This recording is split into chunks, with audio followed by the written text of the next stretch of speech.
Hepinize merhaba arkadaşlar. Yeni bir videoya hoş geldiniz. Bu videomuzda size best bir büyücü build'i paylaşacağım arkadaşlar. Bu build için 2 gün uğraştım. Öncelikle onu söyleyeyim. Ya 2 gün uğraştım demeyeyim de yani harcadığım paranın haddi hesabı yok. Onu söyleyeyim. Ekstradan dün canlı yayında zindan girmiştik bu büyücüyle. Mana sıkıntı yoktu ama işte boss'tayken mana sıkıntısı yaşıyorduk. Onu da hallettim. Bu ilkte de gerçekten değişiklikler yapıp hasarını yükselttim arkadaşlar. Onu söyleyeyim öncelikle.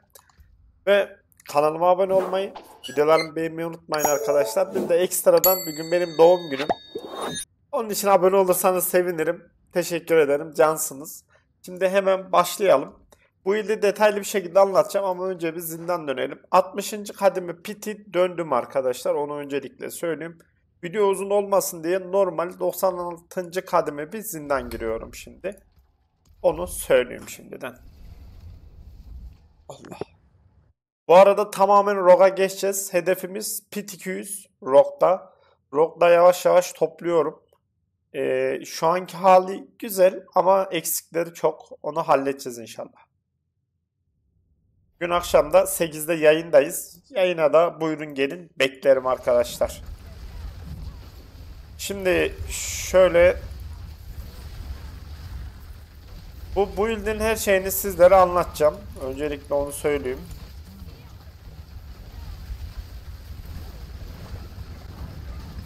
Hasarı dediğim gibi dünküne göre ben hasarını yükselttim.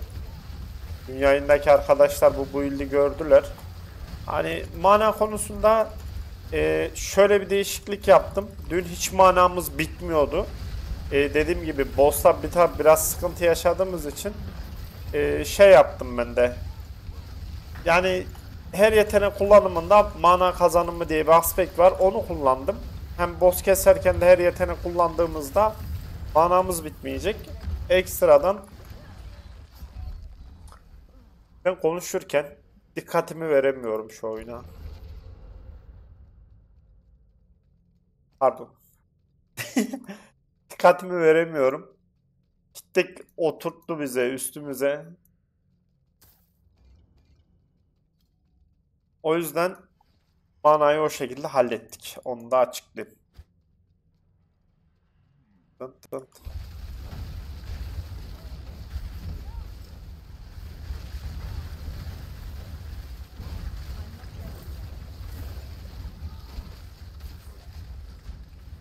Normalde şöyle hızlı bir şekilde kesersiniz.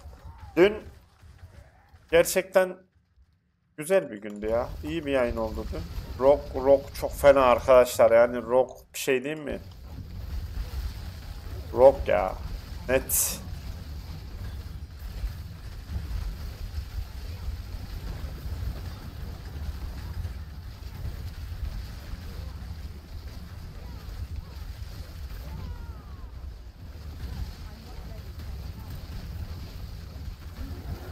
Zaten görüyorsunuz. Böyle hızlı bir şekilde vura vura gidiyoruz. Bu ilk bu arada hani artısı martısı vesairesi basılı değil hepsinin. Hatta çoğunun. Siz böyle artı falan basınca bu ilde tamamen iyice artısını yükseltince mana sorununuz hiç kalmayacak. Onu söyleyeyim öncelikle. Neyse hızlıca gidelim. Videoyu da fazla uzatmayalım. Ama uzun video olacak onu söyleyeyim. Çünkü detaylı bir şekilde ya detaylı bir şekilde derken hani işte nerede ne aspekt kullandım, niye bunu yaptık, böyle yaptık o şekilde anlatacağım için biraz şey video olabilir. Uzun video olabilir. O yüzden hani şey yapmayın. Sonuçta build anlatıyoruz burada. Bak bir tane yetenek kullanmadım manam bitti. O yüzden bu yetenek sıralamasını çok dikkatli şekilde kullanın. Ya da zaten şey olur alışırsınız. Patlayacak. Hasarı güzel bu arada. Düne göre hasarını çok iyi yükselttim. Dünküne göre bayağı bir hasarımız var. Orada biri mi yaşıyor? Sen hayırdır? Heh.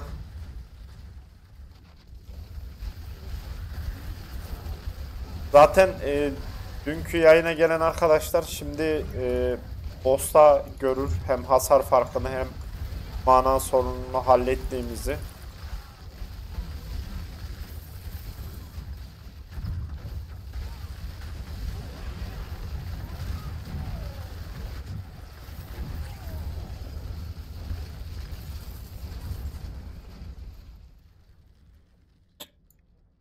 Allah. Bakalım. Ne yapacağız boss'ta? Çok heyecanlıyım.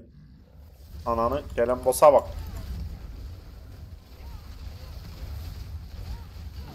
Şimdi sırayla yetenek kullanacaksınız arkadaşlar. Mananız bittikçe yetenek kullanacaksınız. Zaten boss düşünce direkt mana sıkıntısı yaşamazsınız.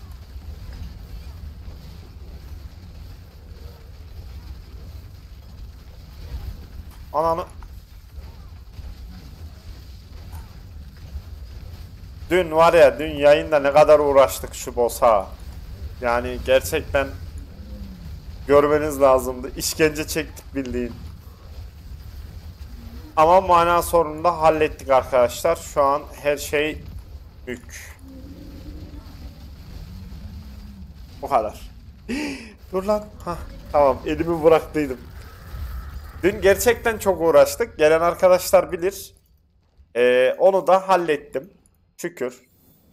Şu an büyüt gerçekten güzel arkadaşlar. Hatta bir tane glifimin biri de 11. seviye. Hatta bunu da beraber yükseltelim. 14. 15 olur musun? Oldu valla. Şimdi hasarımız bir tık daha arttı mesela. Glifi 11'de. Build bu şekilde güzel bir build. Mana sıkıntısı dediğim gibi, yetenekleri sıralı bir şekilde kullanırsanız hiçbir şekilde mana sıkıntısı yaşamazsınız. Hasar konusunda da gerçekten sizi tatmin eder arkadaşlar. Ve inanın böyle tamamen artısını yükseltin. Böyle yavaş yavaş artısını basmaya başlayın. Ondan sonra hasarlarınız tek bir Frozen 1,5 milyon falan vurur kritikle. Onu söyleyeyim sizlere. Satalım. Evet, şimdi bu build'i anlatayım sizlere. Öncelikle Harlequin taktım arkadaşlar. Harlequin'i olmayan arkadaşlar şöyle bir kask takabilir. Onu öncelikle söyleyeyim. O yüzden bu kaskı ben ayırdım. Aspekti de bu aspekti atsınlar. Fazladan 20x hasar kazanırlar. O yüzden Harlequin'i olmayan arkadaşlar böyle bir kask takabilir. Bunu işte yoksa ben zaten burada bol bol tuttuğum için bu kaskı rahat bir şekilde bakabilir kaska. Onu söyleyeyim. Bu arada bu build'in linkini ben aşağıya bırakacağım. Siteden çok rahat bir şekilde yapabilirsiniz bu build'i. Onu da söyleyeyim. Zırha geldik. Zırhta can, zırh, zeka. Ekstradan tavlama. Yine can. Şu diğer tavlama normalde donma olması lazım. Tabii bizim yine tavlama hakkımız bittiği için o yavaş geldi. Ben olması gerektiği gibi sitede sizlerle paylaşırım. Siz de o şekilde yapmaya çalışın. Tamam.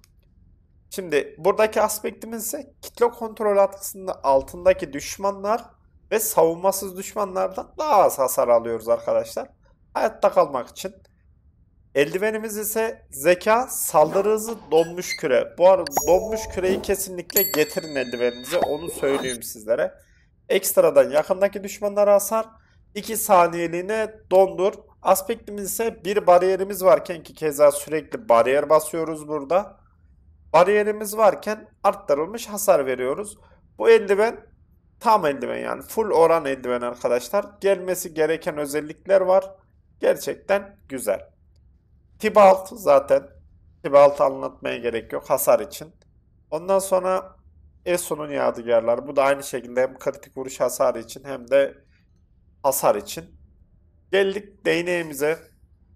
Arkadaşlar zeka, can, savunmasız hasar. Yakındaki düşmanlara hasar, donmuş küre atışın 2 kez yapılması. Aspekti ise donmuş küre hedef bölgesinde 2 kez patlayarak 51x hasar verir. Bunu da bu şekilde ayarlayın. Donmuş küre ana yeteneğimiz zaten. Bunu sürekli 2 kere yapılmasına neden olacak tavlama attık. Zaten mecbur atmamız lazım. Odamız ise Can, hasar, kaynak, maliyet, azaltma arkadaşlar. Yakındaki düşmanlar yine hasar. Yine donmuş küre 2 kez atılma şansı var. Bir de ekstradan bir bariyeriniz varken savunmasız düşmanlara 30x hasar arkadaşlar aspektimizde. Bu yüzüğümüz Talraş'a. Diğer yüzüğümüz ise maksimum can, saldırı hızı, savunmasız hasar, büyü hasarı. Şu yeteneklerin hepsi şu büyü hasarı, bir de şu kolyede otomatik olarak donmuş küre kullandığımız zaman büyü oluşturuyor ya arkadaşlar. O yüzden buradaki şu büyü yeteneklerinin hepsinin hasarını buradaki özellikle yükselttik yani. Öyle diyeyim. Bir de en fazla %5 ihtimalle kaynak yeniler. Aspekti ise bir bekleme süresi kullanmak 25 mana yeniler. Yani manayı buradan kazanıyoruz. Bu aspekt önemli. Bunu atın. Bu aspekti atmazsanız mana sıkıntısı yaşarsınız. Öncelikle onu söyleyeyim sizlere. O yüzden manamızı buradan alıyoruz ve olmazsa olmazımız çatlamış kış camı kolyemiz. Donmuş küre build'inde kesinlikle bu kolye lazım. Bu kolye yoksa bu build'i yapmayın. Yani gerek yok. Şimdi bunlar nereden düşüyor onu da söyleyeyim sizlere. En azından şey yapmayın. Uber düşürmüş. Uber mi diye sor. Uber. Kırmasın şimdi. Uber'i de boşa götürmesin. Şimdi Harlequin 200. seviye bosslar. Duriel ekstradan Andriel'den düşüyor arkadaşlar. Onu söyleyeyim. Tibalt Duriel'den düşüyor. Ekstradan her yerden düşürebilirsiniz. Şansınıza bağlı. Esu'nun yadigarları, bu da aynı şekilde yanlış hatırlamıyorsam Duriel'den düşüyor. Yanlış hatırlamıyorsam. Bunu tam hatırlayamadım. Tarraş'a Varşan'dan düşüyor. Ekstradan her yerden düşebilir. Bu arada Esu da her yerden düşebilir şansınıza. Cehennem dalgasında ortada şeyden yani ayin bölgesinden de düşebilir. Yani her yerden düşebilir. E, Çatlamış kış şamı, bu da Lord Zir'den düşüyor arkadaşlar. Haberiniz olsun. Eğer o saydığım bossları bilmiyorsanız YouTube kanalımda veya şu sağ üstte ben bosslar ve lokasyonlar diye şey bırakırım. Siz söyleyin. Link bırakırım. Videoyu linki. Oradan bakabilirsiniz. Tamam. Geldik yetenek ağacına. Arkadaşlar burada bura zaten şey, orayı verdik direkt. Burada ana yeteneğimiz donmuş gereği olabildiğince fullledik. Ondan sonra şu pasifleri verdik. Burada kalkanlarımızı aldık.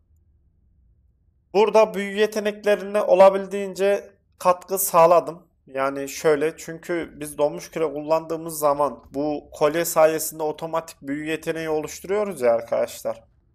O yüzden burada olabildiğince büyü yeteneklerine destek sağladım ve ekstradan savunmasız bırakan, sersemleten vesaire fazla hasar veren hepsini verdim. Olabildiğince destek olsun diye. Burada işte yanan düşmanlara hasar, biz büyülemelerimizde ateş oku kullanıyoruz ve attığımız donmuş küre düşmanı yakıyor arkadaşlar. O yüzden burada yanan düşmanlara ekstradan hasar. Bir de diğer büyülememizde donmuş küre zaten ekstradan fazladan donmuş küre fırlatıyoruz bunun sayesinde. Aşağıya geldiğimizde yine burada işte donmuş, savunmasız, buz yetenekler hasarı, full hasarı aldık burada. Burayı da bu şekilde yaptık. Ultimiz de bu şekilde ekstradan saldırı hızı kazanmak için. Pasifte ultiyi desteklemek için arkadaşlar. Yetenek ağacı da bu şekilde. Paragon'da direkt glifleri anlatacağım. Burada ilk kullandığımız klip fiziksel olmayan hasar, biliyorsunuz. Büyücü fiziksel olmayan hasar verir.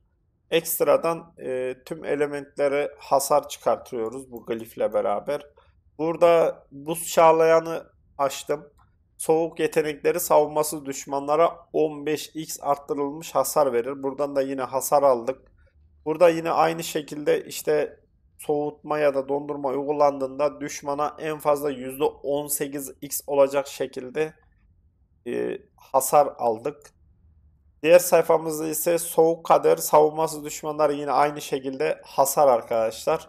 Glifimiz ise fiziksel olmayan hasar.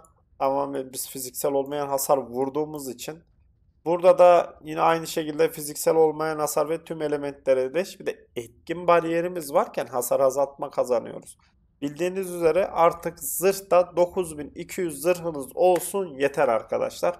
Fazlasını yaparsanız boşa gider. Onu söyleyeyim öncelikle. O yüzden fazlasını yapmayın. Burada mücevherlere full zırh şeyler atın bu arada. Ondan sonra şu zırhınızda özellik olarak ekstradan bir de zırh özelliğini kesinlikle getirin. Diğer türlü burada zırhınız çok düşük olur. Şu anda 8000 mesela. Şu anda da biraz düşük ama her türlü hayatta kalıyorsunuz zaten bariyerlerle, hasar azaltmayla beraber. Şimdi devam edelim. Burada yine direnç, ekstradan hasar azaltma. Bildiğiniz üzere özel item ve özelliklere hasar azaltma gelmiyor artık. Bu sezon gelmiyor yani. O yüzden hasar azaltmaları gliflerden veya şeyden alabilirsiniz, yetenek ağacından. Burada yanan düşmanlara ekstradan hasar. Dediğim gibi bu ateş oku sayesinde düşmanları yakıyoruz. Ekstra hasar veriyoruz. Burada kritik vuruş hasarımız daha fazla hasar vurabilmemiz için. Ee, Ondan sonra burada ise element çağrıcı. Büyü yeteneklerin bekleme süresi ve mana bedeli %10 azalır arkadaşlar. Ayrıca yetenekler toplam ateş, yıldırım, soğuk hasarı %5 artar. Yani biz donmuş küre kullandığımız zaman büyü yetenekler otomatik çıkıyordu ya. Buradaki pasifle destekliyoruz arkadaşlar. Burada da büyü hasarı ve büyü yeteneklerin süresi. Yani şimdi biz şöyle açıklayayım size. Burada büyü yetenekleri var ya, burası zaten büyü yetenekleri yazıyor direkt. Buradaki büyü yetenekleri şu buz kılıcı olsun, yıldırım mırzağı olsun, buradaki hidralar olsun. O şeyde diyor ya, pasifte diyor ya, daha fazla yani yeteneğin süresi %20 artar diyor ya. Şimdi burada örnek veriyorum, yerden hidra çıktı ya, 5 saniye duracaksa 20 saniye duruyor. Anladınız mı? Veya buz kılıçları geziyor ya. O 5 saniye duracaksa 20 saniye duruyor. Veya şu yıldırım mırzağı mobların arasında gezerken 5 saniye gezecekse 20 saniye geziyor. Onun süresi o da. Tamam, onu da söylemiş olayım. Biri maşallah, maşallah yani gerçekten hayatı boyunca demeyeyim de bu kadar 3 yıldızlı item düşmüyor. Ben de şans yok. Dünkü yayından biliyorsunuz zaten. Bu şekilde arkadaşlar, size elimden geldiği kadar net bir şekilde anlattım. Büyücüyü bitirdik. Ondan sonra tamamen Rogue'a geçiyoruz. Rogue'u da yavaş yavaş halletmeye başladım zaten. Kanalıma abone olmayı, videolarımı beğenmeyi unutmayın. Kısa ve öz bir video oldu. Bu arada akşam yayına buyurun gelin ve bilmiyorum, hani doğum günü yayını değil de ne bileyim, gelin sohbet muhabbet ederiz. Yine Diablo oynayacağız yani, başka bir şey yapmayacağız ama olsun yani. Buyurun gelin. Beklerim. Kanalıma abone olmayı, videolarımı beğenmeyi unutmayın. Desteklerinizi bekliyorum. Kendinize çok çok çok iyi bakın. Ekstra anlatmadığım bir şey var mı? Onu düşünüyorum şu anda. Ekstra anlatmadığım hiçbir şey yok. Büyülemeler anlattım. Itemlerin hepsini gösterdim. Paragon glifleri gösterdim. Tamam. Ekstra bir şey yok arkadaşlar. Dediğim gibi yetenekleri sırasıyla kullanırsanız hiçbir şekilde mana sıkıntısı yaşamazsanız ona dikkat edin. Hoşça kalın.